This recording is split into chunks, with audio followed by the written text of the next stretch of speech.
Welcome to our channel. నమస్తే అండి. నమస్తే అండి.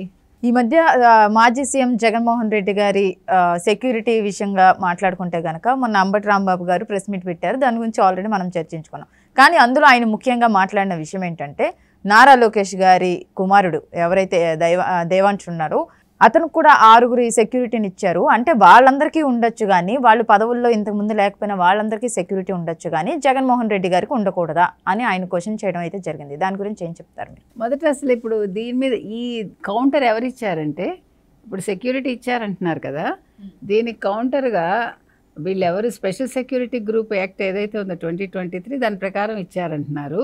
దానికి ఆ స్పెషల్ సెక్యూరిటీ వాళ్ళే ఒక స్టేట్మెంట్ రిలీజ్ చేశారు. అది చదువుదాం ఇప్పుడు. ఫస్ట్ అది చదివాక సబ్జెక్ట్లోకి వెళ్దాం.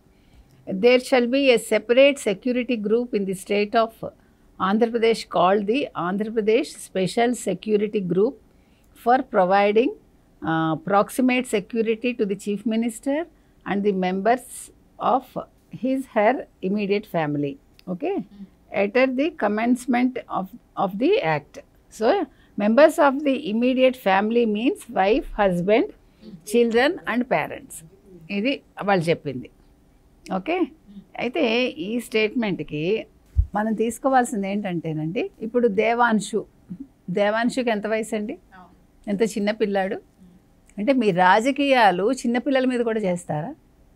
అసలు చిన్నపిల్లాడిని తీసుకొచ్చి మీరు మాట్లాడటం ఎంత తప్పండి. మామూలుగా మైనర్స్ గురించి మనం మాట్లాడకూడదు ఏ విషయానికైనా. అలాంటిది ఇప్పుడు ఒక ముఖ్యమంత్రి మనవడు, ఇప్పుడు ముఖ్యమంత్రి మనవడుగా కూడా మీరు తీసుకోకండి, ఒక మంత్రి కుమారుడుగా కూడా తీసుకోవద్దు మనం.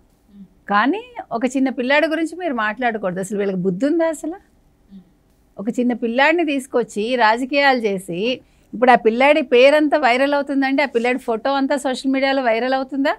అది తప్పు కదా. ఆ పిల్లాడు ఏం చేశాడండి? ఇగో ఇలాంటి కోతలకు వస్తారు కాబట్టి సెక్యూరిటీ ఇచ్చారు, మనకు తెలియదు. నిజంగా సెక్యూరిటీ ఉందా లేదా మనకు తెలియదు. కానీ ఇప్పుడు వీళ్ళ వల్ల ఇవ్వాల్సిన పరిస్థితి వస్తుంది. ఎందుకంటే ఆ పిల్లాడి మీద అందరి దృష్టి పడుతుంది కదా. దృష్టి అంటే ఇక్కడ దిష్టి కాదండి, అందరి ఆలోచన ఆ పిల్లాడి మీదకి వెళ్తుందని. కాబట్టి ఇప్పుడు వీళ్ళ వల్ల దేవాంశుకి నిజంగా సెక్యూరిటీ ఇవ్వాల్సిన అవసరం వస్తుంది. దీనికి బాధ్యులు ఈరోజు అపోజిషన్లో ఉన్న ఈ అంబటి రాంబాబు, జగన్మోహన్ రెడ్డి. మరి అంబటి రాంబాబు మీద చర్యలు తీసుకోవాలా వద్దండి? ఇప్పుడు నీ ముఖ్యమంత్రి గురించి మాట్లాడు, గత ముఖ్యమంత్రి గురించి, అదేవిధంగా ఇప్పుడు ముఖ్యమంత్రి గురించి మాట్లాడు, అంతవరకే మాట్లాడు, మిగతా విషయాలు మాట్లాడకు. అసలు ఆ పిల్లాడి గురించి మాట్లాడే హక్కు వీళ్ళకి లేదు. ఎప్పుడు కూడా చిన్నపిల్లల ప్రస్తావన ఎవరు తేకూడదండి. ఇదే ఆడపిల్ల అయితే ఇంకా ఎంత ఇబ్బంది అండి. నిజంగా ఇబ్బందా కాదా? ఇప్పుడు మగపిల్లాడైనా ఇబ్బందే, కానీ ఆడపిల్లకి ఇంకా రెట్టింపు ఇబ్బంది ఉంటుంది. ఇన్ని మాట్లాడుతున్నాడు అంబటి రాంబాబు. మరి జగన్మోహన్ రెడ్డి కూతుళ్ళకి ఇప్పుడు ఇమీడియట్గా వాళ్ళ పిల్లలకి వాళ్ళకి ఇవ్వాలి, కరెక్టే. ఎక్కడ ఇవ్వాలి? లోకల్గా ఉంటే ఇవ్వాలి. ఇప్పుడు ఆంధ్రప్రదేశ్ ముఖ్యమంత్రిగా ఉన్నాడు కాబట్టి గతంలో జగన్ ఆంధ్రప్రదేశ్లో ఉంటే వాళ్ళ పిల్లలకి ఇవ్వాలి. లండన్లో ఎందుకు ఇచ్చుకున్నాడు? 200 కోట్లు ఎందుకు ఖర్చు పెట్టించాడు? దాని గురించి మాట్లాడు. నిన్న 139 మంది సెక్యూరిటీ అన్నాడండి అంబటి రాంబాబు. 139 మందికి ఎంత అయింది ఏడాదికి లెక్కలు ఇచ్చాడా? 938 మందికి వాళ్ళు 250 కోట్లు 258 కోట్లు ఖర్చు పెట్టారని లెక్కలు తేలాయి. అది అబద్ధం అని చెప్పాడా? ఆ లెక్కలు అబద్ధం అని నిన్న చెప్పాడా? చెప్పలేదు కదా. అసలు సెక్యూరిటీ లేదు, అంత సెక్యూరిటీ లేదంటున్నాడు. 139 మందే ఉన్నారు అన్నావు. 139 మందికి నెలకెంత, ఏడాదికి ఎంత, 5 ఏళ్ళకి ఎంత అయింది? నువ్వు ప్రెస్ మీట్లో చెప్పావా? నువ్వు దేవాంశు ప్రస్తావన ఎందుకు తెస్తావు? నువ్వు కడుపుకి అన్నమే తింటున్నావా లేకపోతే గడ్డి తింటున్నావా? నీకు ప్రేమ ఉంటే ఉండని మీ జగన్మోహన్ రెడ్డి మీద, కానీ నువ్వు ప్రెస్ మీట్ పెట్టి ప్రజలకు ఏదైనా చెప్పేటప్పుడు నువ్వు ఫస్ట్ ఏం మాట్లాడుతున్నావో ఆలోచించుకో. అది మనం చెప్తున్నాం. నీకు జగన్మోహన్ రెడ్డికి 938 మంది సెక్యూరిటీ ఉన్నారని క్లియర్ కట్గా తేలింది. మీ ప్రభుత్వం పడిపోయాక, కొత్త ప్రభుత్వం వచ్చాక లెక్కలన్నీ తీశారు కదా. ఇప్పుడు నీకు అంత సెక్యూరిటీ కావాలి అని జగన్మోహన్ రెడ్డి అడుగుతున్నాడు. ఎందుకు భయం నీకు? మీ జగన్మోహన్ రెడ్డికి ఏమైపోతుంది? ప్రజల మనిషి కదా, ప్రజలు ఆయన చూడ్డానికి వస్తారు. రాని ఎవ్వడికి చంపే ఉద్దేశం ఎందుకు ఉంటుందండి? 164 సీట్లు వచ్చిన వాళ్ళు అసలు అతని గురించి ఎందుకు పట్టించుకుంటారు? రెండోది, ఎవడో ఓటు వేయలేదు కాబట్టి వాళ్ళ మీద కోపం అంటారు. వేయకపోతే వాళ్ళకి ఏమైంది ఇప్పుడు నష్టం? 39% వేయకపోతే చంద్రబాబు నాయుడుకి కానీ పవన్ కళ్యాణ్కి కానీ వచ్చిన నష్టం ఏంటి? బీజేపీకి నష్టం లేదు. మీరు ఏం మాట్లాడతారో అర్థం కావట్లే. 39.3% ఏదో అది కూడా మీకు వచ్చింది కాదు, జగన్మోహన్ రెడ్డికి వచ్చింది కాదు, రాజశేఖర రెడ్డి కొడుకుగా వచ్చింది అది. అది మర్చిపోతున్నారు వాళ్ళు. వాళ్ళు పొరపాటుగా ఒక ఛాన్స్ అంటే ఒక ఛాన్స్ ఇచ్చారు, అయిపోయింది అక్కడితోటి. రెండో ఛాన్స్ లేదు. రాజశేఖర రెడ్డి కూడా ఒక టర్మ్ ఫుల్గా చేశాడు ఆయన. రెండో టర్మ్ గెలిచారు కానీ చేయలేకపోయారు. కానీ ఆయన అది ఎక్స్పెక్ట్ చేయలేదు, ఎవరూ ఎక్స్పెక్ట్ చేయలేదు రాజశేఖర రెడ్డికి. కాకపోతే నువ్వు ఒక్క ఛాన్స్ అడిగావు కాబట్టి నీకు ఒక్క ఛాన్స్ తోటి ఆపేశారు. ఇంకా నువ్వు హ్యాపీగా నువ్వు యలహంక వెళ్ళి నీ పనులు నువ్వు చూసుకో. లేదు నెక్స్ట్ 29 ఎన్నికలకు ఏం చేయాలో ఆలోచించి తప్ప ఇక్కడ ఎట్లా కుట్రలు చేయాలి, ఇక్కడ ఎట్లా కుతంత్రాలు చేయాలి, లేని శవరాజకీయాలు ఎలా చేయాలి, అసలు దెబ్బలు తినని వాళ్ళని వెళ్ళి ఊరికే పరామర్శించాలి డబ్బులు తగలేసి, ఇవి కాదు. ఇక మళ్ళీ నంద్యాల వెళ్తున్నట్టున్నాడు పరామర్శకి. అంటే ఇప్పుడు ఈ యాత్రలు, ఓదార్పులు, ఈ పదాలు ఆయనకి బాగా కలిసి వచ్చాయనుకుంటున్నాడు. ఈసారి కలిసి రావు. అది కూడా ఒక్కసారి అయిపోయింది. ఇప్పుడు ఓదార్పు యాత్రలన్నా లేదు శవరాజకీయాలన్నా ప్రజలు ఊరుకోరండి. దేనికి ఓదారుస్తే, ఎవరిని ఓదారుస్తే, ఎవరికి దెబ్బలు తగిలాయి అసలు పేర్లు చెప్పరండి, ఎక్కడ జరిగిందో చెప్పరు. వైసీపీ కార్యకర్త ఆ కార్యకర్త ఎవరు? మీరు కొట్టి చంపారా, లేకపోతే మీరు కొట్టి అతన్ని డబ్బులు ఇచ్చి అతన్ని మీడియా ముందుకు తీసుకొస్తున్నారా, డ్రామాలు ఆడిస్తున్నారా, లేకపోతే డ్రామా ఆర్టిస్టా అతను? మరి వివరాలు ఇవ్వకపోతే అంతే కదా డౌట్ వస్తుంది ప్రజలకి. అండ్ అసలు టీడీపీ వాళ్ళు వచ్చి వాళ్ళ మీద దాడి చేశారు అంటారు. అసలు వాళ్ళు టీడీపీ వాళ్ళని వీళ్ళు ఎలా చెప్పగలరు? అదే నేను అంటున్నా, వాళ్ళు టీడీపీ వాళ్ళ కాదా? సరే టీడీపీ నుంచి ఒకవేళ నీ పార్టీలోకి వచ్చినా, అయితే జనసేన నుంచి నీ పార్టీలోకి వచ్చినా, వాళ్ళు ఆ కార్యకర్తను కొట్టినా అది మీకు సంబంధించింది, వైసీపీకి సంబంధించింది. అది అప్పుడు అది టీడీపీకి సంబంధం లేదు, జనసేనకి సంబంధం ఉండదు.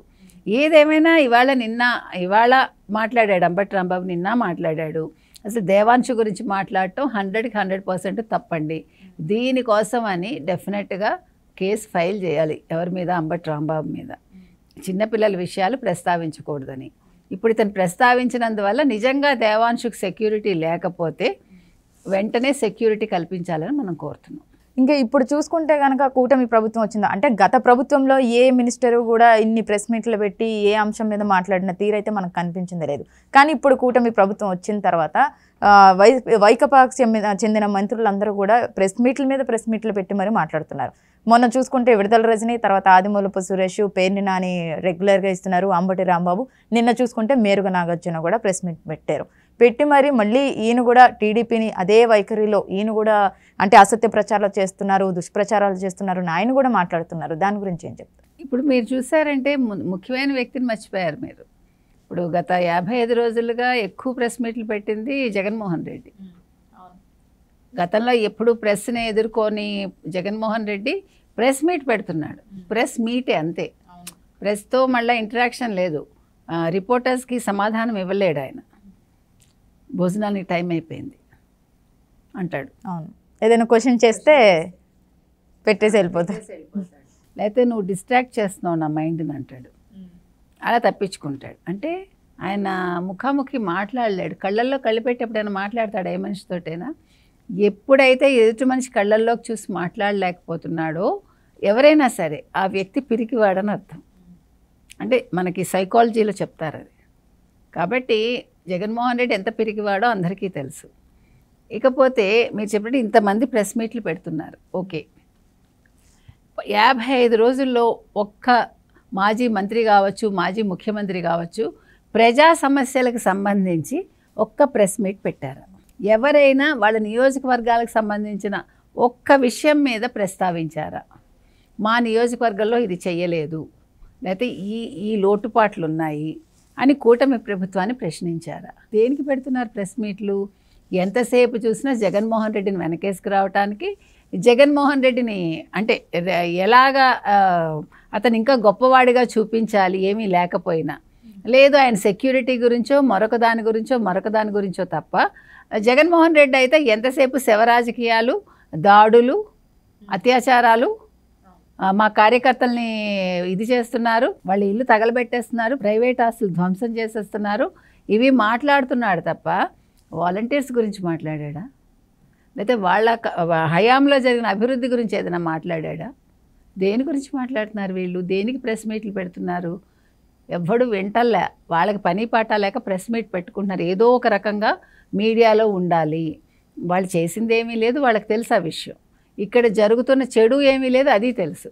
కానీ లేని దాన్ని సృష్టించడానికి వీళ్ళ తపన వీళ్ళు పడుతున్నారు. కానీ దీనివల్ల కలిసి వచ్చేదైతే ఏమీ లేదు. ఏదైనా మొత్తానికి మనం చివరిగా చెప్పేది ఏంటంటే, దేవాంశు గురించి మాట్లాడే హక్కు వీళ్ళల్లో ఎవరికీ లేదు. అతను చిన్న పిల్లాడు, వీళ్ళు మాట్లాడకూడదు. ఇప్పుడు మీరు అంటున్నారు కదా ప్రెస్ మీట్స్ పెడుతున్నారు అని. ఇక్కడ చూడండి, వాళ్ళు విధ్వంసాల గురించి మాట్లాడుతున్నారు కదా. అభివృద్ధి ఏ రకంగా ఉంది, విధ్వంసం ఏ రకంగా ఉంది వాళ్ళ హయాంలో. ఈ హయాంలో అభివృద్ధి ఎలా ఉందో ఇది చూడండి. ఇంతకంటే ఏం చెప్తాం మనం? ఏంటండి అవి? వైసీపీ సోషల్ మీడియాలో మీరు చూడండి, ఇది వాళ్ళు ఏమంటున్నారు, మా హయాంలో ఇంత అభివృద్ధి జరిగింది అని చెప్పి ఒక 3-4 ఫ్లైఓవర్స్ చూపిస్తున్నారు అంతే. ఈ ఫ్లైఓవర్స్ ఎప్పుడు మొదలై ఉంటాయండి? చంద్రబాబు నాయుడు హయాంలో మొదలయ్యి వీళ్ళ హయాంలో ముగించుంటారు. లేని విధ్వంసాలు జరిగినట్టు చూపించారు వాళ్ళు. కాబట్టి వీళ్ళంటే ఈ ప్రెస్ మీట్లు పెట్టి చేసిన కుట్రలు ఇవే. అది చెప్తున్నా మీకు. అభివృద్ధి అంటే వాళ్ళ దృష్టిలో 2 ఫ్లైఓవర్లు, లేకపోతే అదేదో నౌకాశ్రయం గురించి మాట్లాడతారు అంతే. అంటే పోర్ట్, లేదంటే ఇన్ఫోసిస్ ఆఫీసు అక్కడ ఏదో వచ్చింది వైజాగ్లో. ఈ 3 వాళ్ళు చెప్పేది, ఇంతకు మించి ఏమీ లేవు. కాబట్టి వాళ్ళ ప్రెస్ మీట్స్ ఇలాగే ఉంటాయి. ఇప్పుడు ఏంటంటే జగన్మోహన్ రెడ్డి కోర్టుకు వెళ్ళాడు కాబట్టి, ఇప్పుడు జగన్మోహన్ రెడ్డి అసలు సెక్యూరిటీ కోసం కోర్టుకు వెళ్ళటం ఏంటి అనేది అందరూ నవ్వుతున్నారు. దానికి ఏదో ఒకటి చెప్పాలి కదా. అందుకని దేవాంశు మ్యాటర్ తీసుకొచ్చి దాన్ని హైలైట్ చేయాలని చూశారు. అది చాలా తప్పు అని మనం చెప్తున్నాం ఖచ్చితంగా. Okay, thank you.